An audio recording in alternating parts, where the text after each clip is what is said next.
Voilà, merci de nous retrouver pour Instant Vérité. Améliorer les conditions de vie des populations les plus défavorisées, c'est l'un des objectifs du gouvernement ivoirien à travers sa politique sociale baptisée Côte d'Ivoire solidaire. Pour y parvenir, plusieurs structures et instruments dont les filets sociaux productifs ont été mis en place. Des années après son lancement, ce projet a-t-il permis d'inverser la courbe de la pauvreté en Côte d'Ivoire? Eh bien, pour le savoir, nous recevons M. Koné Kipeya, coordonnateur du projet Filets sociaux productifs. Bonjour, M. Koné. Oui, bonjour. Merci d'avoir répondu à notre invitation. C'est moi qui vous remercie. Dites-nous, avant toute chose, est-ce que vous pouvez nous présenter véritablement ce projet des filets sociaux productifs? Bien, merci beaucoup pour l'opportunité que vous nous donnez de parler des filets socioproductifs. Les filets socioproductifs, c'est un projet qui bénéficie d'un financement de la Banque mondiale et de l'État de Côte d'Ivoire. Il est donc destiné à faire des transferts monétaires à des populations qui sont ciblées parmi les plus pauvres. Le montant de transfert est de 36 000 francs CFA, qui est donc alloué tous les 3 mois. Et ces ménages-là doivent utiliser ce montant pour améliorer leur accessibilité aux services sociaux de base, les besoins de consommation, de nutrition, de santé, d'éducation, mais aussi nous les accompagnons avec des formations pour pouvoir initier des activités génératrices de revenus. Ok, bon, après cette présentation, dites-nous, quels sont les critères de désignation des bénéficiaires des filets sociaux? C'est une bonne question parce que cette question nous revient assez souvent. La Côte d'Ivoire, c'est plusieurs ménages qui sont en situation de vulnérabilité. Comment est-ce que l'État fait pour pouvoir sélectionner quelques-uns qui doivent donc bénéficier de ces transferts monétaires?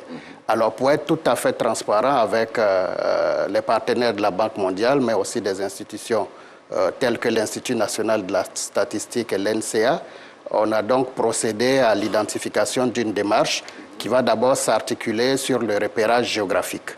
Ça veut dire en Côte d'Ivoire, si nous voulons travailler sur les ménages les plus pauvres, où est-ce que nous les retrouvons? Donc les enquêtes statistiques nous permettent d'aller vers les régions qui ont les scores de pauvreté les plus élevés. Et c'est au sein, n'est-ce pas, de ces régions-là qu'on va cibler. Quelle région, par exemple? Je vous donne selon les critères. Je vous donne la région de Kabadougou, dans le nord de la Côte d'Ivoire, avec un niveau de pauvreté de près de 87%, donc sur la base des données de l'enquête niveau de vie des ménages 2015.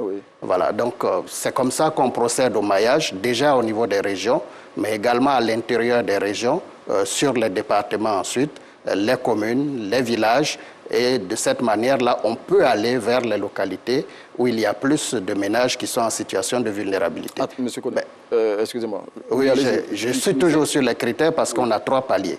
Le premier palier, c'est celui du repérage géographique.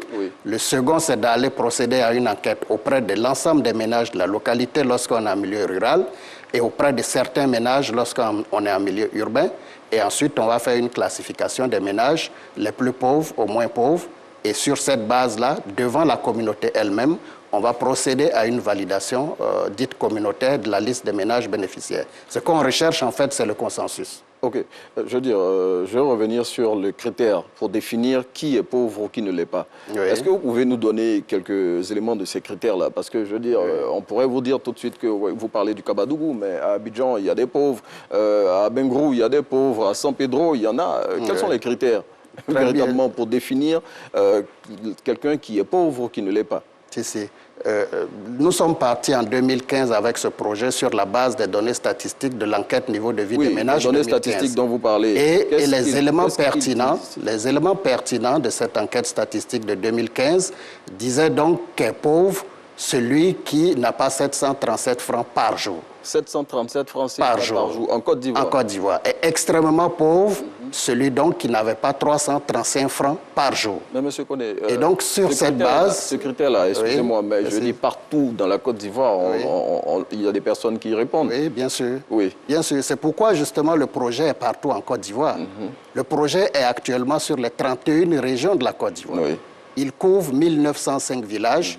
Et il touche 108 départements et 108 communes, chefs-lieux de ces départements. Donc le souci, n'est-ce pas, du gouvernement a été vraiment d'avoir un maillage assez large qui ne laisse aucune des régions en dehors du système.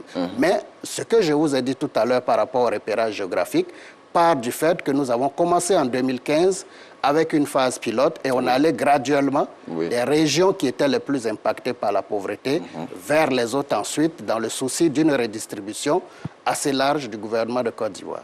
Bon, je dis, après avoir expliqué les critères de désignation des personnes les pauvres et les plus pauvres, dites-nous sur quelle base le montant de 36 000 francs CFA par trimestre, parce que c'est ce que les filets socioproductifs reversent aux personnes qui ont été choisies dans le cadre de ce projet, sur quelle base ces 36 000 francs CFA ont été choisis? Oui, je lis dans votre question la remarque qui vient à ce est-ce que c'est pas trop petit? Bon, vous l'avez dit. On peut sortir de la pauvreté. J'allais poser cette question. Mais je vous donne tout de suite, n'est-ce pas, la base de calcul. Oui. 36 000, ça a été calculé sur la base de 12 000 francs par mois. Oui. 12 000 francs par mois, je vous ai dit tout à l'heure, c'était le seuil de 335 francs jour. Donc, ramené au mois, ça fait 10 050. Tout à l'heure, vous avez parlé de 700 francs dans vos explications. Sur la pauvreté, mais j'ai parlé de 335 francs sur l'extrême pauvreté. Il faut déjà commencer par les extrêmement pauvres, avant d'accéder, bien sûr, à ceux qui sont pauvres de manière générale. Donc, 335 francs jour, ça nous ramène à 10 050. Et le gouvernement a bonifié pour qu'on puisse se retrouver à 12 000, mais payable au trimestre, pour que cela puisse représenter quand même un montant qui permet effectivement d'accéder à la consommation. Je vais plus loin pour dire que ce n'est pas spécifique à la Côte d'Ivoire. Le modèle des filets sociaux, ce n'est pas de donner un revenu de remplacement. Ce n'est pas de donner un salaire. Autrement, vous tuez la capacité de travail de vos concitoyens. Donc c'est une incitation, c'est une assistance, c'est une aide pour vous relever. Et donc, voici pourquoi ça a été calculé sur cette base. Au Brésil, qui a fortement influencé le modèle des filets sociaux de par le monde, c'est 13 750. Au Sénégal, c'est 25 000 francs le trimestre. Et au Burkina, c'est de 10 000 à 12 000. Monsieur Koné, je veux bien que vous citiez les éléments de comparaison. C'est le modèle économique, en fait. Oui, monsieur Koné, je veux bien que vous citiez les éléments de comparaison, mais les réalités sont différentes d'un endroit à un autre du monde. On est en Côte d'Ivoire, je dis ici à Abidjan, avec 36 000 francs CFA, parce que des pauvres, il y en a aussi à Abidjan. Est-ce qu'avec 36 000 francs CFA, même si vous dites que ces allocations que vous reversez, c'est pour soutenir les gens, avec 36 000 francs CFA, pensez-vous qu'une famille peut s'en sortir à Abidjan? On peut le dire ici sur le plateau, mais ce serait encore mieux que vous et moi, nous allions tout de suite après l'émission à Koumassi, à Komiamba. Monsieur Koné, en attendant qu'on y aille, est-ce que pour nos téléspectateurs... Non, c'est l'évidence. Je vais vous dire que c'est par l'administration de la preuve que je peux peut-être vous répondre autrement. Vous n'allez jamais y croire. Mais il faut aller à Abidjan. Je ne vais pas stigmatiser un quartier, mais je vous cite Koumassi à Komiambla, comme j'aurais pu vous citer Abobo Clocha ou Abobo derrière Rail, mais il y a des niches de pauvreté inimaginables ici en grande agglomération d'Abidjan. Vous ne savez pas qu'ici, il y a des concitoyens de ce district d'Abidjan où il faut prendre la pirogue pour aller vers leur lieu de résidence, quelque part derrière à Port-Boué. Mais ceux-là, ils font partie des Ivoiriens.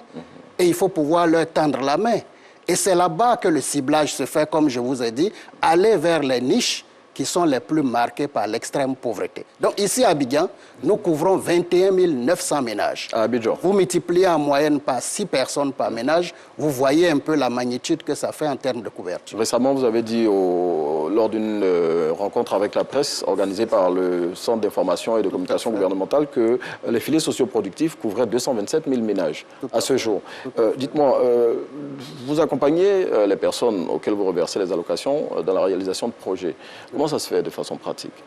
De manière pratique, nous avons déjà tout le dispositif de l'administration sociale, le ministère de l'Emploi et de la Protection sociale, le ministère de la Solidarité et de la lutte contre la pauvreté, qui est le département de tutelle de projet, et le ministère de la Famille, Femmes et Enfants. Ce sont donc ces ministères-là qui ont des travailleurs sociaux en région, mais qui sont appuyés par des agents communautaires. Il y en a 405 qui sont recrutés et dédiés au rôle de suivi.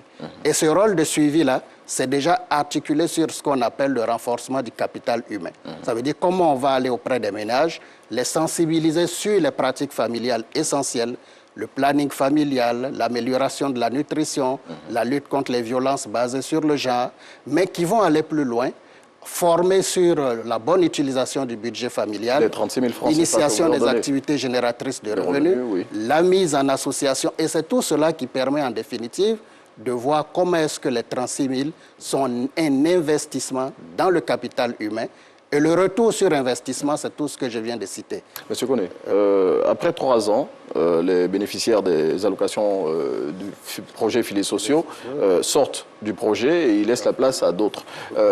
Après la période, si des bénéficiaires éventuellement n'ont pas pu réaliser un projet qui pourrait leur permettre de continuer à vivre comme ils le faisaient quand ils recevaient les allocations, qu'est-ce qui est fait pour eux? J'ai envie de dire, je touche du bois. Bon, on touche du bois, mais... Il est fortement recommandé à tous les bénéficiaires d'avoir un suivi assez rigoureux sur 3 ans pour leur permettre de s'affranchir après les 3 ans. Et donc, je peux dire qu'à 90%, nous avons quand même affaire à des ménages qui suivent tout ce qu'on leur administre comme conseil. Et évidemment, ça permet d'atténuer la pauvreté. La prétention n'est pas de dire qu'on va sortir 100% des ménages qui sont dans le pipe de l'extrême pauvreté ou de la pauvreté, mais c'est déjà de pouvoir accompagner une grande majorité pour les affranchir de ce cercle vicieux de la pauvreté. C'est ça, en fait, l'objectif. Monsieur Koné, vous envisagez toucher d'ici à 2025 300 000 ménages pauvres. Est-ce à dire que, selon les statistiques que tout à l'heure vous citiez, il n'y a que 300 000 ménages pauvres en Côte d'Ivoire? Selon les données qu'on avait... Non, ce n'est pas une estimation. Selon les données qu'on avait de l'ENV 2015, on était à 600 000 ménages pauvres. Vous Sur savez, 27 millions d'habitants en Côte d'Ivoire? Je parle de ménages, pas d'individus, pas d'habitants. Donc, sur la base de ces 600 000 ménages, on s'était donc fixé un objectif de graduer progressivement jusqu'aux 600 000. Vous savez que le taux de pauvreté est passé de 46,3% à 39,4% plus récemment. Et donc, cela a une incidence sur les extrêmement pauvres en Côte d'Ivoire, de manière à ce que ce panier de 600 et quelques mille ménages est retombé à peu près 300 000 ménages. Donc l'ambition du plan national de développement, c'est de pouvoir justement ratisser à ce large pour toucher le maximum de ménages pauvres. Mais évidemment, la pauvreté aussi, elle est dynamique de la même manière que la croissance.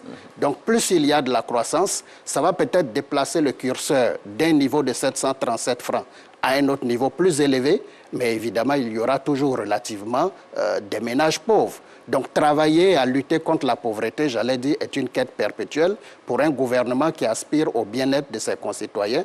Et je pense bien que c'est le cas du gouvernement de Côte d'Ivoire. Vous l'avez dit, M. Koné. En tout cas, on espère que vous aurez un peu compris le fonctionnement du projet filets sociaux dont nous recevions le coordonnateur aujourd'hui pour parler de ce projet mis en place par l'État de Côte d'Ivoire pour réduire la pauvreté dans notre pays. Merci, M. Koné Kipéa. Merci beaucoup. Voilà, restez dans votre émission Matin Bonheur. On retrouve Angeval pour la suite.